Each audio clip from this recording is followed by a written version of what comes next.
आधी ध्येय ठरवा, जे काय असेल ते.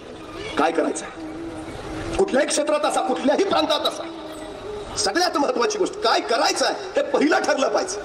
नाहीतर बस स्टँडवर जायचा आणि दिवसभर नुसताच भटकत राहायचा. का रे? एसटीची वाट बघतोय, कुठे जायचंय तेच कळेना. अनेकांची हयात गेली अशीच, कुठे जायचंय तेच माहित नाही, नुसत्या गाड्या शोधत फिरतात. पहिलं ते ठरवा ना, कुठे जायचंय. सगळ्यात महत्वाची दिशा आयुष्याला जर द्यायची असेल तर पहिलं ते माहिती पाहिजे.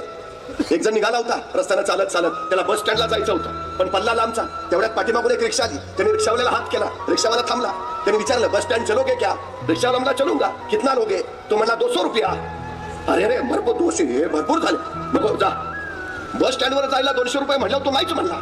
रिक्षावाला पुढे निघून गेला, हा मात्र चालत राहिला. अर्धा तास चालून गेल्यावर परत तोच रिक्षावाला त्याला येताना दिसला. मग त्यांनी परत रिक्षा थांबवली. थांब आप बस स्टँड चलोगे क्या? म्हणला हा. कितना लोगे? रिक्षावाला म्हणला 400 रुपया. 400 रुपये? अरे मगाशी तर म्हटलं होता 200 रुपये. 200 रुपये म्हटल्यानंतर मी अर्धा तास चालतोच आहे, म्हणजे अर्धा अंतर तर काढलं असेल. मग आता 200 चे 400 कसे? आता तर अर्धा अंतरच राहिलं असेल ना, मग 400 कशाचे? रिक्षावाला म्हटला साहेब तुम्ही बस स्टँडच्या विरुद्ध दिशेनं चालत आलाय. असेच नवनवीन व्हिडिओ पाहण्यासाठी या चॅनलला सबस्क्राईब करा.